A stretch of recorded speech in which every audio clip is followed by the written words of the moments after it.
사사기 6장 1절부터 10절 말씀. 이스라엘 자손이 또 여호와의 목전에 악을 행하였으므로 여호와께서 7년 동안 그들을 미디안의 손에 넘겨주시니 미디안의 손이 이스라엘을 이긴지라.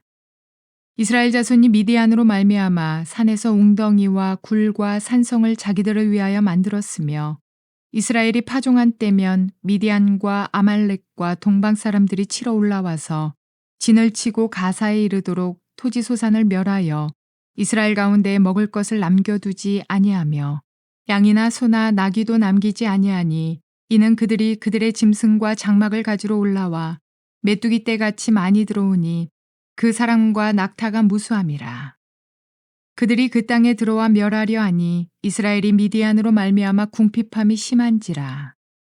이에 이스라엘 자손이 여호와께 부르짖었더라. 이스라엘 자손이 미디안으로 말미암아 여호와께 부르짖었으므로 여호와께서 이스라엘 자손에게 한 선지자를 보내시니 그가 그들에게 이르되 여호와께서 이같이 말씀하시기를 이스라엘의 하나님 내가 너희를 애굽에서 인도하여 내며 너희를 그 종되었던 집에서 나오게 하여 애굽 사람의 손과 너희를 학대하는 모든 자의 손에서 너희를 건져내고 그들을 너희 앞에서 쫓아내고 그 땅을 너희에게 주었으며 내가 또 너희에게 이르기를 나는 너희의 하나님 여호와이니 너희가 거주하는 아모리 사람의 땅의 신들을 두려워하지 말라 하였으나 너희가 내 목소리를 듣지 아니하였느니라 하셨다 하니라. 좋은 날입니다. 성령님께서 오늘도 여러분들의 심령 가운데 큰 은혜와 평강으로 함께하여 주시기를 주님의 이름으로 축복합니다. 오늘 저는 여러분들과 함께 사사기 6장 1절부터 10절까지의 말씀으로 하나님을 찾는 이유가 마음의 변화 때문입니까? 현실의 궁핍 때문입니까? 라는 그런 제목을 가지고 은혜를 나누기를 원합니다. 우리는 지난 시간 사사 드보라의 활약을 배웠습니다. 사사 드보라가 활동하는 동안 이스라엘에는 태평의 시대가 찾아왔습니다. 하나님을 경외하는 한 사람, 하나님의 영에 충만한 한 사람, 또한 그 하나님의 부르심에 믿음과 용기로 반응하는 그 한 사람을 통해서 하나님께서는 그 시대 가운데 화평을, 평강을 주신다는 것입니다. 자, 그런데요, 우리는 이 성경을 공부하면서 특별히 이 사사기를 공부하면서 깊이 깨닫게 되어지는 것이 한 가지 있습니다. 그것이 무엇입니까? 사람은 참 기억해야 될 것을 기억하지 못하는구나 라는 것입니다. 사람은 참 망각하는 동물이라는 것이죠. 분명히 그들이 이방 압제자들 가운데서 시달리고 있을 때 너무나 그 괴로운 시간들을 기억했을 것입니다. 그리고 그 가운데에서 이 하나님 앞에 부르짖어 기도할 때 하나님께서 사사 드보라를 통해서 그들의 시대 가운데 다시 역사를 기억하게 하고 하나님 앞에 바른 마음가짐을 가지고 살아가는 것이 얼마나 중요한지를 깨닫게 하여서 다시 그 땅 가운데 부흥이 찾아오고 하나님이 주시는 회복과 평강이 찾아온 것을 경험하였을 것입니다. 그런데 문제는 무엇입니까? 그 기억이 오래가지 않는다는 것입니다. 하나님의 사람이 살아있는 동안은 그것을 기억합니다. 또한 그가 열심히 다시 한번 다음 세대에게 하나님의 놀라운 역사들을 기억하게 하고 역사를 설명하고 하는 동안은 하나님께서 그 땅 가운데 사람들이 그것을 기억하고 평강 가운데 머뭅니다. 그런데 이 하나님의 사람이 죽고 나자 다시 이스라엘 백성들은 과거의 모습대로 우상을 섬기는 삶으로 자기의 소견에 오른 삶으로 돌아가게 되더라는 것입니다. 마치 집단 기억 상실증에 걸린 것 같습니다. 여러분 그거 아십니까? 환자들이요. 기억 상실증에 걸린 환자들은 그것이 시간이 지나면 자기 정체성을 잊어버리게 되어집니다. 내가 누군지를 잊어버린다라는 것이죠. 마치 그와 같습니다.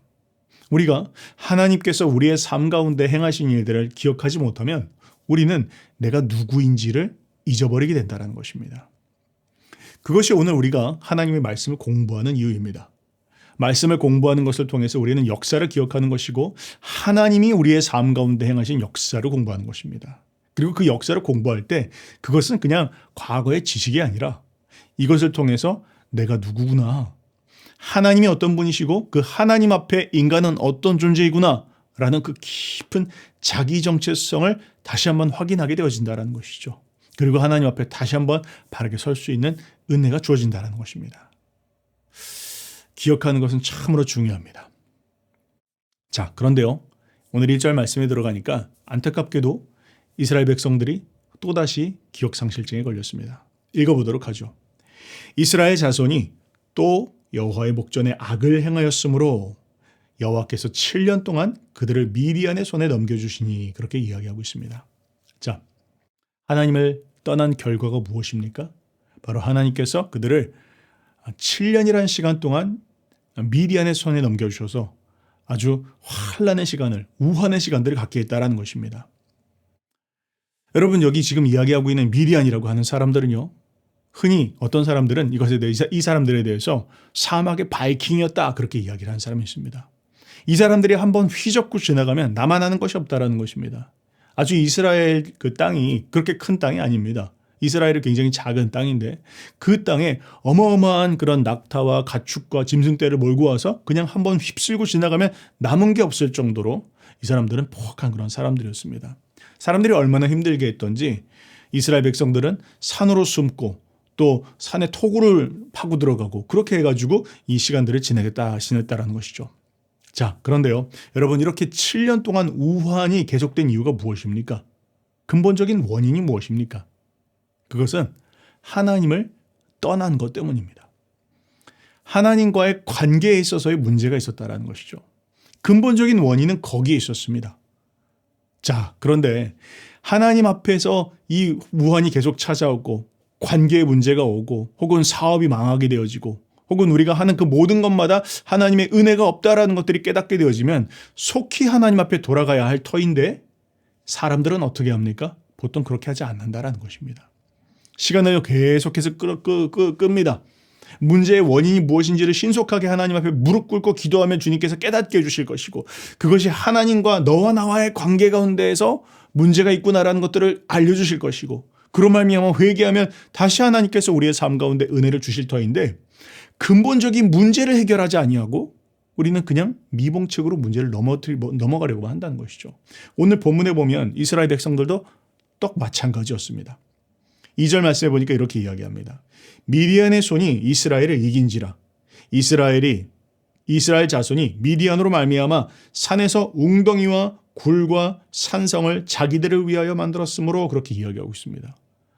산으로 올라가서 산성을 쌓고 동굴을 만들고 요새를 만들어서 거기에 숨어 살면 좀 괜찮겠지 하면서 살았다는 것입니다. 여러분, 근데 이건 무엇입니까? 이건 그냥 상황을 모면하기 위한 임기응변에 그치지 않습니다.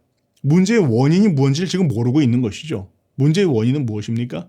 하나님의 은혜에서 벗어난 것 때문입니다. 하나님과의 관계에서 실패한 것 때문입니다. 하나님 앞에 바로 서지 않은 것입니다. 우상을 섬기는 것 때문에 하나님 앞에서 떠난 것 때문입니다. 그렇다면 하나님께 돌아와야죠. 회개하면서 내가 하나님 앞에 범죄하였습니다. 하나님과의 관계에서 내가 문제가 있었습니다. 라고 한다면 근본적인 문제를 주님께서 해결해 주셨을 것입니다. 그런데 이스라엘 백성들은 어떻게 하였습니까? 그냥 미봉책으로, 임기응변식으로 그냥 저 미디안으로부터만 피하면 문제가 해결되어질 거야. 그렇게 생각을 했다라는 것입니다. 근데 그 시간이 얼마나 걸렸다고요? 무려 7년이라는 시간 동안, 장장 7년이라는 시간을 끌었다는 것입니다. 그런데 여러분, 이 미디안은요, 이전의 왕들은 이 미디안에 비해서는 정말로 양반이었습니다. 이전의 다른 압제자들은 미디안에 비해서는 아무것도 아니었습니다. 미디안에 대해서는 특별히 미디안이 행했던 그 악행들에 대해서, 그들이 했던 포악한 행동들에 대해서 성경은 이렇게 기록해 놓고 있습니다. 3절부터 5절입니다. 이스라엘이 파종한 때면 씨를 뿌리는 때였다는 거죠. 씨를 뿌리고 이제 싹이 막 나는 그때면 미디안과 아말렉과 동방 사람이 함께 연합해서 치러 올라왔다. 그리고는 진을 치고 가사에 이르도록 토지 소산을 멸하여 이스라엘 가운데 먹을 것을 하나도 남겨두지 아니하며 양이나 소나 나귀도 남기지 아니하니 이는 그들의 짐승과 장막을 가지고 와서 올라와 메뚜기 떼같이 많이 들어오니 그 사람과 낙타가 무수함이라 그들이 그 땅에 들어와 멸하려 하니 그렇게 이야기하고 있습니다. 뭘 이야기합니까? 지금 농사를 지으려면 어떻게 해야 되죠? 씨를 뿌려야죠. 그리고 씨를 뿌리고 나면 이제 그 씨가 이제 싹을 틔우기 시작합니다. 근데 그렇게 해서 파종을 하고 씨가 이제 조금 자라기 시작하고 풀이 푸릇푸릇 나기 시작하면 어떻게 한다고요? 미디안이 아말렉과 동방 사람들을 그냥 떼거지로 몰고 와가지고 동물들과 가축들을 거기다 풀어넣는다는 것입니다. 그러면 어떻게 되죠? 지금 이 사람들은 여기서 나는 곡식을 가지고 1년을 버텨야 됩니다. 그런데 그냥 거기서 풀포기 몇 개 자란 것이 그냥 이 소나 양이나 이런 것들이 그냥 한 끼 식사로 끝나게 된다는 것이죠. 그러면 1년 동안 먹을 게 없지 않습니까? 지금 그런 일을 했다라는 것을 이야기합니다. 뿐만 아니라 모든 가축들까지 다 빼앗아갔다 그렇게 이야기합니다. 그러면서 말씀처럼 5절 마지막에 그들이 그 땅에 들어오 멸하려 하니 그렇게 이야기합니다. 그러니까 미디안이 지금 이렇게 행동하고 있는 이유는 그냥 이스라엘로 하여금 괴롭히려고 하는 것이 아닙니다. 그냥 적당히 괴롭혀서 조공을 받으려고 하는 게 아닙니다. 지금 미디안은요, 이스라엘을 아예 진멸시키려고 하고 있어요. 그렇잖아요. 아예 그냥 조공이고 뭐고 필요 없다. 너희들 다 굶어 죽어라. 지금 그렇게 행동하고 있는 것입니다. 자, 근데 여기서 우리가 기억해야 될 것이 있죠. 무엇입니까? 미디안의 뒤에는 누가 있습니까? 여호와 하나님이 계십니다. 하나님께서 허락하시지 않고선 이런 일이 일어날 수가 없습니다. 하나님은 이 사건을 통해서 이 일을 통해서 이것이 7년이나 계속되어지게 하기를 원치 않으시고 하나님은 이것을 통해서 그들이 바로 회개하기를 원했습니다. 바로 하나님 앞에 엎드려 하나님 제가 잘못했습니다. 하나님 제가 하나님 앞에 범죄하였습니다. 라고 했어야 됐을 것입니다. 그런데 이들은 어떻게 했다고요? 그냥 눈 가리고 아웅. 상황만 모면하면 조금만 이 시간만 지나고 나면 괜찮아지겠지. 지금 저 미디안만 안 보고 나면 나는 괜찮아지겠지 하는 그런 어리석은 생각 가운데에서 하나님 앞에 돌아가지 않았다라는 것입니다. 우리는 깨달아야 합니다. 근본적인 문제의 원인이 어디에 있는지. 하나님 앞에 돌아가지 않는다면 우리의 삶의 근본적 문제의 원인이 해결되어지지 않는다는 것을 우리는 깨달아야 합니다. 자, 6절 말씀입니다. 이스라엘이 미디안으로 말미암아 궁핍함이 심한지라 이에 이스라엘 자손이 여호와께 부르짖었더라 그렇게 나옵니다. 하나님께서는 참 은혜로우신 분이십니다. 미디안으로 말미암아 너무 그 시달림의 시간들이 길어지니까 이스라엘 백성들이 하나님께 나와서 부르짖기 시작합니다. 자, 그런데요. 회개한 것은 아닙니다. 돌이킨 것은 아닙니다. 하나님 앞에 정말로 엎드려 회개하며 눈물로 콧물로 주님 정말 제가 주님을 떠났습니다. 하나님 없는 삶을 살았습니다. 기도하지 않았습니다. 정말 주님의 임재 가운데 거하지 않았습니다. 하나님과의 관계에서 멀어졌습니다. 세상을 추구하였습니다. 하나님 앞에 범죄한 나를 용서하여 주십시오. 이게 근본적인 태도인데 지금 이들은 그저 부르짖고 있습니다. 살려주세요. 살려주세요. 그런데 잘 봐야 합니다. 지금 저가 살려달라고 하는 것이 근본적으로 하나님과의 관계의 회복을 위해서 살려달라고 하는 것인지 혹은 그냥 지금 이 상황을 모면하기 위해서 너무 먹을 것이 없으니까 너무 궁핍함 가운데에서 지금 그렇게 이야기하는 것인지를 살펴봐야 된다는 것이죠. 자, 근데요. 하나님께서는 이제까지 그저 사사들을 바로 보내주셨습니다. 구원자를 바로 보내주셨다는 것이죠. 그런데 지금 이번만큼은 하나님께서 그렇게 하지 않으십니다. 7절 말씀입니다. 이스라엘 자손이 미디안으로 말미암아 여호와께 부르짖었으므로 여호와께서 이스라엘 자손에게 한 선지자를 보내시니 그가 그들에게 이르되 여호와께서 이같이 말씀하시기를 그렇게 이야기하고 있습니다. 뭘 이야기합니까? 하나님께서는 이스라엘 백성들의 부르짖음을 외면하지 않으셨습니다. 그런데 이번만큼은 그저 문제를 해결하기 위해서 구원자 사사를 바로 보내지 않으셨습니다. 대신에 누굴 보냈다고요? 선지자들을 보내셨다라는 것입니다. 뭘 이야기합니까? 하나님은 우리가 문제 가운데 있을 때 당장 그 문제를 해결시켜 주시기 전에 근본적인 하나님과의 관계에 문제가 있다는 것을 깨닫기를 원하십니다. 근본적인 문제의 원인이 바로 우리와 하나님과의 관계가 틀어져 있다는 것을 그것이 먼저 해결되지 않으면 아무리 하나님께서 해결시켜 주신다 할지라도 당장의 문제들을 없애주신다 할지라도 우리는 또다시 똑같은 범죄 가운데 더 악한 모습으로 넘어질 수 있다는 것을 알고 계신다는 것입니다. 그래서 하나님은 사사를 보내주셔서 먼저 그들을 구원해 주기 전에 이번에는 선지자를 보내주셔서 그들의 죄를 책망하셨다는 것이죠. 우리가 이것을 깨달아야 합니다. 여러분 우리의 삶을 지금 한번 살펴봅시다. 우리가 하나님 앞에 나아갈 때 우리는 지금 진정 하나님과의 관계의 회복을 생각하면서 하나님 날 용서해 주십시오. 제가 하나님을 떠났습니다.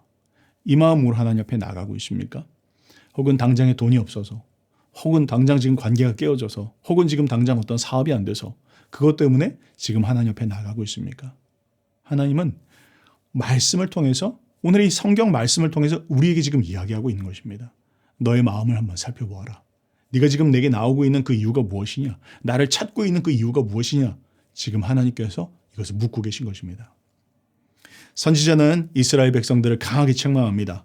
세 가지를 이야기하는데요. 첫 번째는 내가 너희를 이스라엘에서 애굽으로부터 건져낸 하나님이다. 그리고 두 번째, 내가 너희에게 가나안 땅을 준 하나님이다. 그러면서 세 번째가 중요합니다. 10절 말씀에 내가 또 너희에게 이르기를 나는 너희의 하나님 여호와이니. 나는 너의 하나님 여호와다. 지금 그걸 이야기하고 싶으신 것입니다. 나는 너의 하나님 여호와다. 하나님께서는 이걸 지금 우리에게도 이야기하고 싶어 하십니다.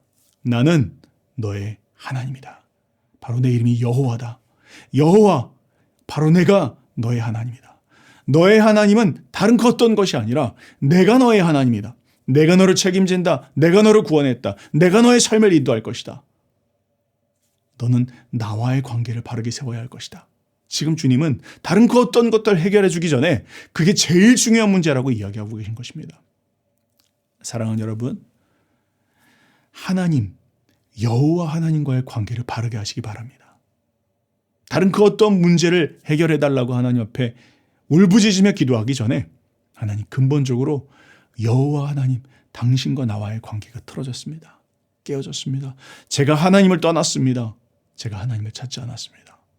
만약 나 하나님 여호와와의 관계를 바르게 세우게 되면 하나님 우리의 삶을 급격하게 회복시켜 줄 것입니다. 하나님은 문제의 근본적인 원인을 깨닫기를 원하십니다. 깊이 기도하시면서 하나님 앞에 돌아가는 오늘 하루가 되시기를 주님의 이름으로 축복합니다.